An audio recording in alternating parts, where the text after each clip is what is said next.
Hey, fellow broskies, welcome back. So what happened? Today we're gonna be facing our greatest threat yet, Dragon type Master. Yes.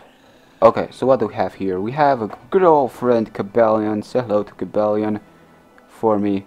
Cabellion is saying hi to everybody back watching this video. He's very proud member of my team. He is Jolly Nature, which is kind of crazy when you think about it. I'm not too sure if Jolly is the default version of Cabellion. You guys can tell me if you catch one. Check out the nature and tell me if it's actually Jolly, because if it's not, then holy hell, I am one of the luckiest players alive, because I'm pretty sure I've actually caught a modest Volcarona without any synchronized Pokemon to help me out in the nature. Now that right there is too much luck. It's either me getting super lucky or the creators itself know what kind of nature they should put on a certain Pokemon, because Cabellion with Jolly is just the perfect thing to look for. I feel like having physical attacker Cabellion very fast with Stealth Rock support, just to put him up there very fast, can definitely work. Plus he does have Justified, which can be covered with Slowking's weakness to Dark, plus he does 4-time resist, and yeah, you know, Lucario doesn't have that. It's his Dream World ability, plus Lucario is pretty frail to begin with, so I don't feel like I'm ever gonna really switch something. Well, maybe against some rock type Pokemon, but even then I'm not gonna really risk an overprediction because he cannot really handle one. So let's go straight to it. Again, we're gonna EV train what we already EV trained Cabellion and Lucario to all the mighty power they need when they're gonna hit level 100. But again, feel like if my Cabellion would have been running Stealth Rocks, Lucario is going to be used in more of an OU legit battles, or maybe mix. We're going to see how stuff are going to turn out. I'm definitely going to level them up both to level 100, but for now, Cabellion is going to be my main focus, because that's going to make Gligar's move pool a bit more viable, you know. Stealth Rocks, feel like on the Cabellion that's faster, should be a bit better choice.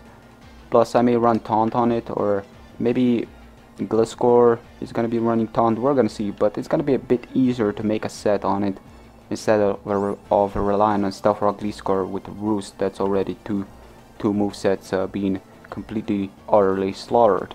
So what we have here, we have Drayden. Now last time I faced the Drayden, he actually decided to revenge, predict me to switch out. I was like, holy hell, you won one crazy master, bastard. And that's exactly what he did. So I switch out back to Slowking, and guess what he did on that turn? He actually crunched. And I was like, oh my god, this guy. I have never faced such a bastard before. Like, literally, he was over predicting me, and he totally obliterated me. No questions involved. I was facepalm the whole time. And I couldn't believe it. What the hell is going on? Kinda got me wondering that if people want to have a chance against me, all they need to do is just click random moves, and that's it. But then again, you're gonna have a chance even if you play, you know, you're gonna have a chance.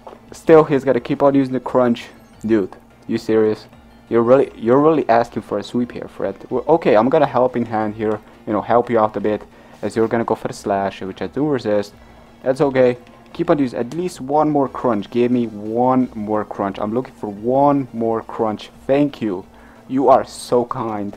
Let me repay you by slaughtering your whole team to pieces. Thank you very much. May your team rest in peace, because I sure will. You know, sleep in peace. Okay, Ironhead, him to hell. Thank you. Drayden, you are one great Pokemon. I love the design. I really like this gargoyle looking thingy. Not Ironhead, Rocky Helmet. That shed skin, not shed skin, wow, that ability, the rough skin, yes, it's amazing. I feel like one of these days I'm gonna play a defensive one.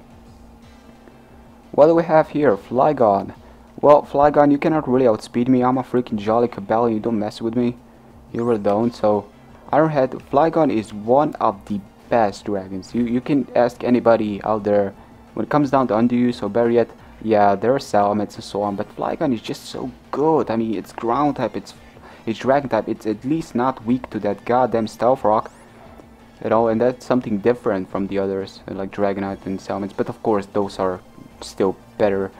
But, you know, considering that Flygon is one of the most balanced Pokemon in Undrace, I'm not kidding. I mean, this Pokemon tends to run choice majority of times. It tends to be a scouting Pokemon, but its move pool is great, its speed is great, its special attack is kinda, you know, lackable, but it can kinda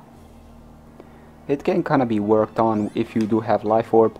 Plus Earthquake, Dragon, the combination with Ground Dragon is great to begin with, but Hexorus is another threat. Now this one does have the power of no other, like so much raw power. Sword Dance, I believe Earthquake, 2 hits on the Ferrothorn on the switch, but unfortunately he didn't get Fire Punch in this generation. Still, I feel like with Sword Dance and Dragon Dance, it is just powerful as hell, but that will do. Wow, that was a sweep. Well, friend, they were kinda looking for a sweep, so I didn't really want to screw the entertainment of it, so I didn't really switch out. Plus, it's a gym, so I may as well sweep once in a while. Our previous one was kinda close, may as well try to make this one a bit different. So we got ourselves a 7th gym badge, and I believe we're gonna get ourselves Dragon Tail. Now, bear in mind, Dragon Tail does have the lower priority. I believe it's -6 if I'm not mistaken. Dragon Tail, when compared to the other moves, phasing moves such as Roar and Whirlwind, it's a bit different. It's Dragon type move, resisted by only Steel, immune by nothing outside of Shedinja, or maybe something else I forgot. And you gotta have in mind that it's still 60 base. So your walls are still gonna be doing some damage, like 10 HP, 15 HP, depends what you're actually facing, but getting some damage in there can definitely work. In some cases you're gonna, you know, kinda, with Stealth Rocks and Wall you're gonna negate their lefty, but then again not really. Still, when you think about it, it's just a better option. If you have like a Pokemon that can learn Roar yet learn Dragon Tail at the same time, then by all means, really, truly, run Dragon Tail. There is no reason to run Roar. Yeah, I guess you can miss with Dragon Tail, but it's still 90%, and having that damage input at the same time, that is great. So again, if you have a Pokemon that can learn Dragon Tail and you want to phase some Pokemon out, then, you know, run that. It's definitely a reliable move, and I really like it. I feel like it was a great move, you know, decently done. Who am I kidding here? This is definitely a great move. I've been running this on Melodic and it pisses so many people off. It's crazy. So that's gonna do for today, guys. Hope you have enjoyed. If you did, click that like button if you favorite this video, and that's gonna be it for today. Till next time, take care, peace.